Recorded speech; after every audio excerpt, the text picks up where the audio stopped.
Good morning, everybody. It's Mark from Copper Mountain. I hope you guys are having a wonderful day.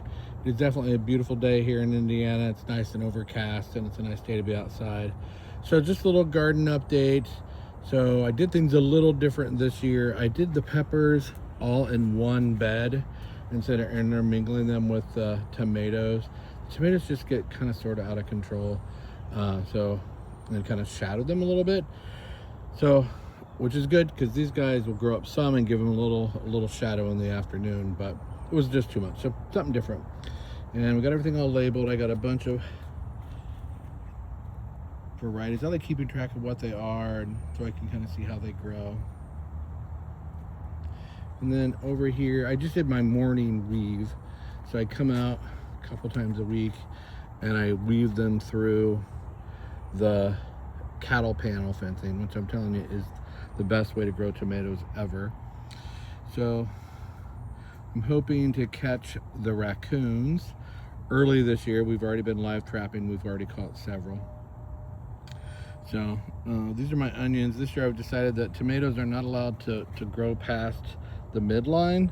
So if they grow past the midline, I'm going to prune them. I'm not much about pruning the tomatoes, but it doesn't hurt them a little bit. But I think it's important to leave the green on there, even the suckers and all that people pull off. That's where all the nutrients are coming. All the sugar comes from the leaves. So anyway, that's what I do. Everybody has their own garden in their own way. The apple trees are doing their thing. We definitely have apples. If we can keep the squirrels out of the apples, and the peaches are loaded too. If we can keep them out, then we might actually get some apples and peaches this year. I actually find these cages, if you bend the bottoms, I did a little demo of that last year. If you bend the bottom up halfway, they actually stay in really good. So more tomatoes and onions over here. These were my volunteered onions from last year, and look, they're bulbing up really good. So I'm pretty pleased with that. A couple of them down there are the volunteers too. So the other apple trees over here, this is the Alberta peach, and oh, a limb got broken in the storm. Bummer. It'll be okay. I probably would have pruned it anyway. So, but it's got lots of peaches in it. Again, if we can just keep the squirrels at them. The strawberries are loaded. We're coming out to pick a mess today. We already froze 4 pounds. And the raspberries are over there still. So today we're finishing this. I know everybody has their own thoughts on the tarping or fabric. I'm not putting anything on it. There's no mulch. It's just so I don't have to weed out here so much. I mean, literally my weeding at this point is I pull a few blades of grass out of the beds once a week. Like, I mean, a few, like 3 or 4. So in the raised bed, you just don't have much weeding, but I don't want this to be a big mess, and I don't want to mow it. So I put this down. More tomatoes. This is the kids kind of garden. This is all cherry tomatoes. They can come out. This one hangs low enough they can reach, pretty good up into here, and be able to come out and just pick and eat all they want. So I got my marigolds out. I'm planting them today, and I got my shallots too. So I'm planting the shallots today as well. I'm not really sure. I know, I read different things. Anybody knows for sure? You've done it, let me know. Some people said you can't plant them till April. Some places said things I'm reading online, you got to plant them in March and all that. So I'm gonna plant them now. I'll get what I get. Life will go on either way. If I not, I can replant them in the fall, and maybe get a big batch next spring. So that's just a little update back here. The blueberries are loaded. Oh, this is our basil bed. Weiner said he wanted more basil, so if you want a happy life, you make your husband happy. So we have tons of basil this year.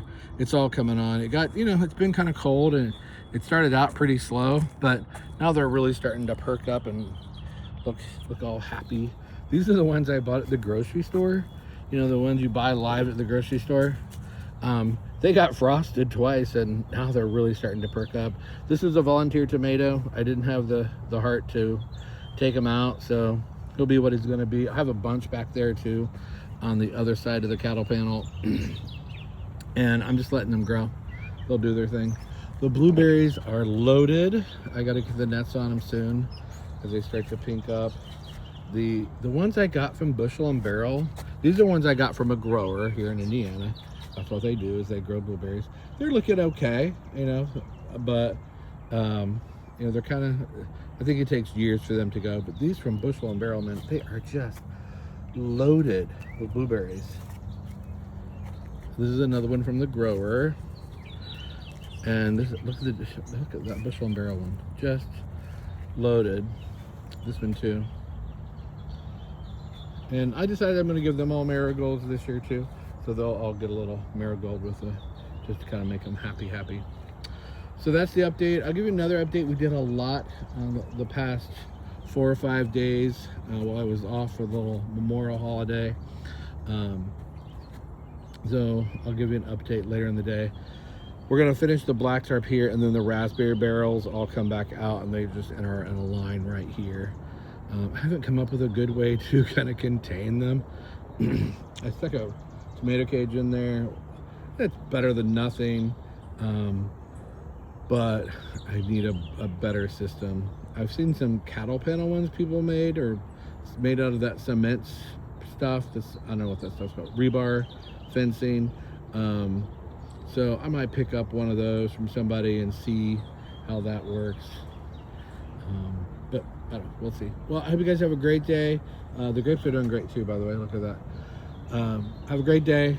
Life is good. Be nice to people. See you later. Bye. Oh, like and subscribe.